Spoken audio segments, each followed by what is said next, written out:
कितने सुंदर गिफ्ट्स हैं। ये किसके लिए है पापा? इस दुकान पर ऑफर है, बताओ तुम कौन सा लोगे? मैं ये लूंगी। ये वाला। हाँ, ये लूंगी। चलो भी, बताओ तुम्हें क्या लेना है? मैं सबसे बड़े वाला बॉक्स लूंगा। मैं भी वो वाला। क्यों? क्योंकि ये बड़ा है और इसमें ज्यादा अच्छी चीजें होंगी। तो तुम्हें ऐसा लगता है? आओ चलो, चलकर लंच करते हैं और फिर मैं तुम्हें दो दोस्तों की कहानी सुनाऊंगा। ये कहानी सुनेंगे।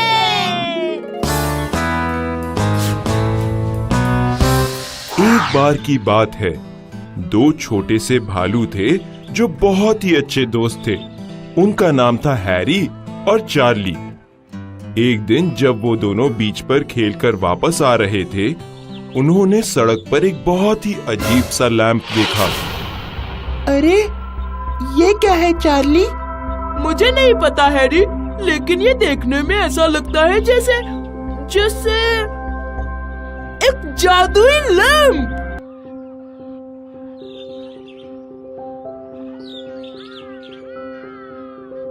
मैंने इसे पहले देखा था, ये मेरा है। नहीं, मैं यहाँ पहले आया था, ये मेरा है। ये मेरा है। ये मेरा है। ये मेरा है। मुझे दो। ये मेरा है।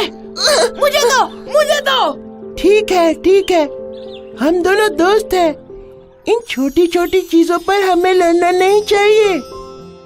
तुम सही कह रहे हो। चलो एक काम करते हैं, चलो इसे एक साथ रगड़ते हैं और देखते हैं कि क्या होता है। ठीक है, चलो यही करते हैं। 1, 2, 3।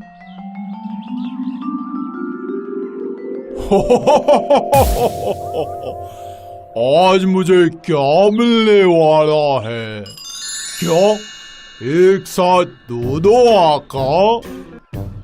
हाँ, हम दोनों ने ही तुम्हें आजाद किया है। तुम बताओ कि तुम हमें क्या दोगे? देखता हूँ। ठीक है। हाँ, मेरे पास तुम्हारे लिए है कागज की 2 पर्ची।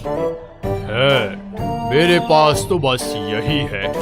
मैं तो सबसे गरीब जिन्हीं में से एक हूँ, लेकिन इन पर्चियों पर कुछ लिखा हुआ है। इनमें से तुम जो भी उठाओगे, मैं तुम्हें वो चीज दे सकता हूँ। अच्छा, तब तो मुझे पर्ची पहले उठानी चाहिए, क्योंकि ये लैंप मैंने पहले देखा था। मुझे देखने दो।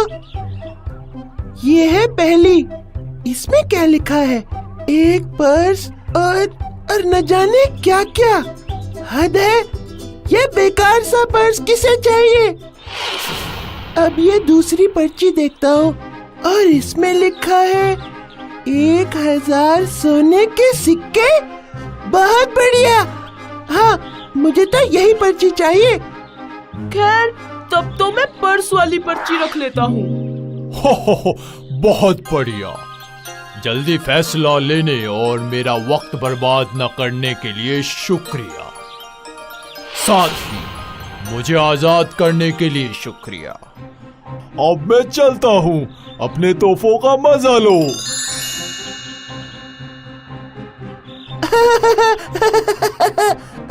वैसे ये पर्स देखने में कितना बेहुदा है। मुझे उम्मीद है कि तुम इस बात से नाराज नहीं हो चार्ली। नहीं, ऐसा बिल्कुल भी नहीं है। बाद में मिलते हैं दोस्त। दोनों ही भालुओं ने अपने तोहफे इस्तेमाल करने शुरू कर दिए। हैरी, जिसे हमेशा से ही चकाचौंध वाली जिंदगी पसंद थी, उसने अपना सारा पैसा बड़े घर, बढ़िया फर्नीचर और बहुत सारे नौकरों पर लगा दिया। वहीं दूसरी तरफ चार्ली जितना भी पैसा उसके पर्स में होता था, उसे बहुत ही सोच समझकर खर्च करता था।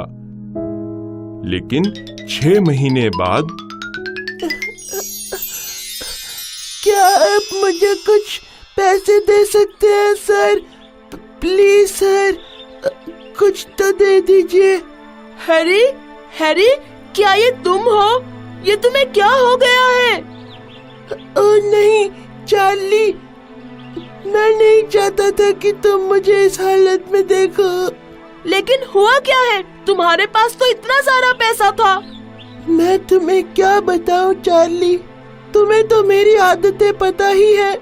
मैं अक्सर महंगी चीजें खरीदता और सारा पैसा खर्च कर देता था।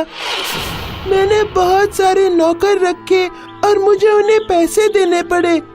मुझे बाकी बहुत सारी चीजों के लिए भी बहुत सारा पैसा देना पड़ा और इस तरह मेरा सारा पैसा खत्म हो गया और मुझे दूसरे लोगों से उधार लेना पड़ा। और एक दिन जब मैं किसी का उधार नहीं चुका पाया, उन्होंने मेरा घर छीन लिया और मुझे सड़क पर फेंक दिया। ओह, ये तो बहुत ही बुरा हुआ। लेकिन हम दोनों दोस्त हैं। यहाँ आओ, अगर तुम बुरा ना मानो तो मैं तुम्हारा ख्याल रख सकता हूँ। ओह, वैसे अगर तुम ऐसा कर सको तो तुम्हारा बहुत बहुत शुक्रिया।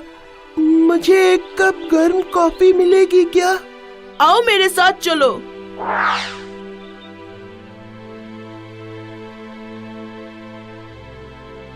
लेकिन तुम बहुत अमीर हो। मुझे कुछ समझ नहीं आ रहा है। उस जीनी ने तो तुम्हें एक छोटा सा पर्स दिया था, है ना? हाँ। तो तुम्हारे पास ये सब आया कहाँ से? ओह, तुम्हें इस बारे में इसलिए नहीं पता है क्योंकि तुमने पर्ची को पूरा नहीं पढ़ा था हैरी। रुको, मेरे पास वो पर्ची अभी भी है। लो पढ़ो इसे। एक पर्स जिसके सिक्के कभी खत्म नहीं होंगे। ओह नहीं, ओह नहीं, ये मैंने क्या कर दिया? ऐसा ही हुआ था हैरी। तुमने जल्दबाजी में एक गलत फैसला लिया। मैंने कभी पैसे खत्म न होने वाला पर्स चुना और अब मैं कभी भूखा नहीं मरूंगा। नहीं। लेकिन चिंता मत करो, हम दोनों दोस्त हैं ना। हम बड़े आराम से इस घर में एक साथ रह सकते हैं। इस घर में तुम्हारा स्वागत है मेरे दोस्त। बहुत बहुत शुक्रिया। तो देखा बच्चों, हमें कभी भी जल्दबाजी में फैसले नहीं लेने चाहिए। आपने सही कहा पापा, हमें अच्छे से पढ़कर फैसला करना चाहिए। हाँ, मैंने तो सोच लिया। तुमने क्या सोचा है? मुझे अभी भी बड़े वाला गिफ्ट बॉक्स ही चाहिए।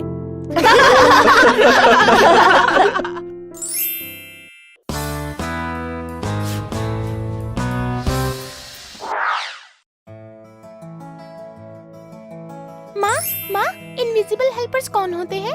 ओह, रुको, मैं काम कर रही हूँ। अच्छा, अब बताओ मुझे, इनविजिबल हेल्पर्स। तुमने इसके बारे में कहाँ से सुना? हाँ। बच्चों, जब हम कोई काम करते हैं, बहुत सारे लोग हमारी उसमें मदद करते हैं, जो हमें दिखते नहीं, पर हम उनकी मदद के बिना अपना काम पूरा नहीं कर सकते। जैसे कि हमारा ड्राइवर, हमारा सिक्योरिटी गार्ड, हमारा कुक। अगर वो हमारी मदद ना करें तो हमारे लिए हमारा काम करना बहुत मुश्किल हो जाएगा। और हमें उन लोगों की मदद के लिए हमेशा उनका शुक्रिया अदा करना चाहिए। जी माँ। पता है तुम्हें, मुझे इनविजिबल हेल्पर के बारे में एक कहानी याद आ गई। चलो, मैं तुम्हें वही सुनाती हूँ। ये कहानी सुनेंगे।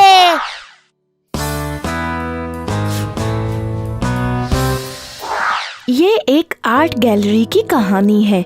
जानते हो वो क्या होती है?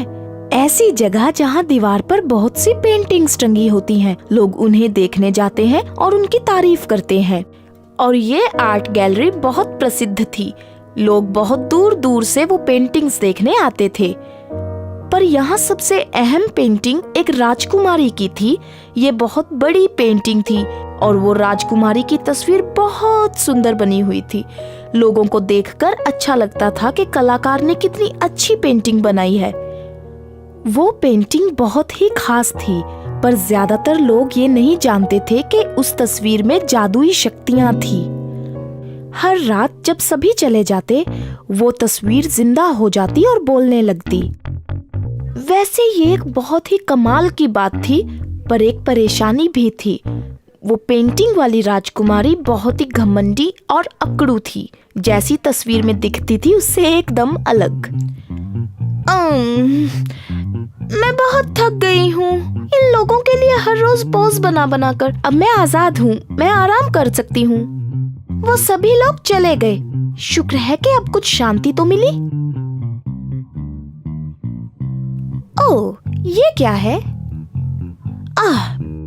ओ पुराने लैंप, वैसे तुम्हारे लिए अच्छा ही है ना कि मेरी वजह से तुम्हें कितनी शोहरत मिल रही है। तुम्हारा क्या मतलब? कौन है यहाँ? कौन है यहाँ? सिर्फ तुम ही नहीं जो बोल सकती हो। तुम्हें इतना घमंड किस बात का? पर मैंने सही कहा ना, बोलो है ना। अगर कोई मुझे देखने नहीं आएगा तो तुम्हें कौन देखेगा? ये सब मेरी वजह से है। मैं कोई मास्टरपीस नहीं हूँ राजकुमारी, पर मेरी भी अहमियत है। हाँ, सच में? मुझे लगता है मुझे तुम्हें अपनी अहमियत दिखानी होगी, नहीं तो मुझे ये साबित करना होगा, ठीक है? मुझे बोर मत करो लैंप, मुझे अब नींद आ रही है। Good night. अगले दिन लैंप ने कुछ ऐसा ही किया जिसके बारे में राजकुमारी ने कभी नहीं सोचा था। कितनी खूबसूरत तस्वीर है। उन लाइंस को तो देखो जरा, शानदार काम। पर अंधेरा हो रहा है, काश के वो लोग कुछ। अरे सर, सर, क्या बात है सर? यहाँ इतना अंधेरा क्यों? लाइट ऑन करो। ओ, लगता है मैं भूल गया। मैं भी करता हूँ।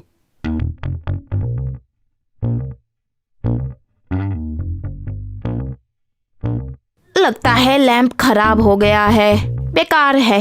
चलो कहीं और चलते हैं। हाँ, यहाँ खड़े रहकर कोई फायदा नहीं। और ऐसा हर रोज होता रहा। हर दिन एक नया बल्ब लगाया जाता, पर लैंप से फिर भी रोशनी नहीं होती। लैंप, लैंप, अब कोई भी मुझे देखने नहीं आता। शायद तुम्हें समझ आ गया होगा कि हर चीज की अहमियत होती है। हाँ, समझ गई, समझ गई। मुझे माफ कर दो।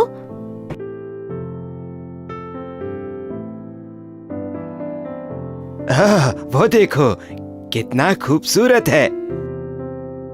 चलो वहाँ चलते हैं। तो लैंप यहाँ इनविजिबल हेल्पर ही था ना? जैसे कि हमारा लैंप यहाँ पर है। शुक्रिया लैंप।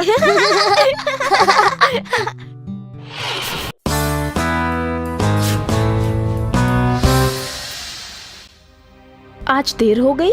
हाँ, बॉस की वजह से। उसे सिर्फ काम बढ़ाना ही आता है। लेकिन पापा, आपका घर जल्दी आना चाहिए था।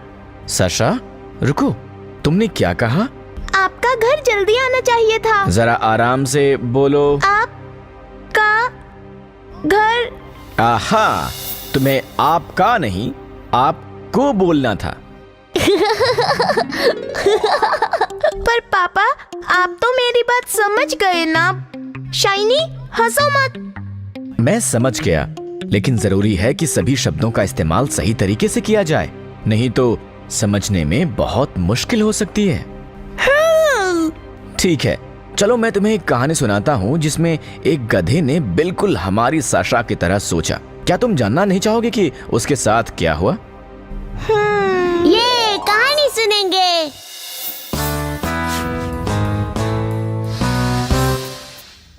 कोई बहुत ज्यादा पुरानी बात नहीं है। पास के ही एक गांव में गधा रहता था जो गांव के धोबी का था। उसे दिन रात कड़ी मेहनत करनी पड़ती थी, जिस कारण वो अपनी जिंदगी से परेशान था। एक दिन गधे की पूंछ एक टूटी हुई दीवार के दरार में फंस गई। गधे ने अपने आप को छुड़ाने की बहुत कोशिश की, लेकिन उसने इतना जोर लगा दिया कि उसकी पूंछ उखड़कर गिर गई। ओ नहीं, मेरी पूंछ! अब मैं क्या करूंगा? दुखी होकर गधा वहां से चला गया। तब कुछ दिनों बाद रास्ते पर उसे एक चमकदार चीज दिखी। ये क्या है? ये तो कुछ ऐसा है, एक जादू चिराग जैसा। शायद ये काम करे और कोशिश करने में क्या हर्ज है?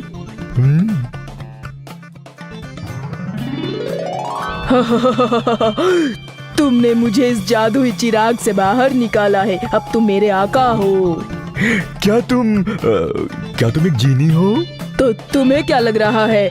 मैं जीनी हूँ। तुम 3 इच्छाएं मांग सकते हो मुझसे। 3 इच्छाएं? सच में? ओ गधे, मैं अपने आका को बेवकूफ नहीं बनाता। तुम अपनी इच्छा मांगो और वो तुम्हें मिल जाएगी। ओहो, तो मैं जो चाहता हूँ वो सब मांग सकता हूँ। मैं उस कमीने धोबी से आजाद हो सकता हूँ। मैं अमीर बन सकता हूँ या फिर मैं राजा बन सकता हूँ। लेकिन सबसे पहले मैं अपनी खोई हुई पूंछ मांगना चाहता हूँ। मुझे राजा बनने से पहले सुंदर दिखना होगा। ठीक है जीनी, मेरी पहली इच्छा है, मुझे मेरी पूंछ वापस दे दो। जैसा आप कहे मेरे आका। ये क्या है? ये मेरी पूंछ जमीन पर क्यों है? आपने ही तो कहा कि मुझे पूंछ वापस ला दो। मैंने ला दी। ओ बेवकूफ, इसे मेरे शरीर से जोड़ दो। जैसा आप कहे मेरे आका। ओ, तुम बहुत ही बेवकूफ हो। उस पूंछ को वहीं लगाओ जहां से ये टूटी थी। इसकी सही जगह पर लगा दो। जैसा आप कहे मेरे आका। बहुत बढ़िया। और अब मेरी दूसरी इच्छा ये है कि। कैसी दूसरी इच्छा? आपने तो 3 इच्छाएं मांग ली मेरे आका। अब मैं चलता हूँ।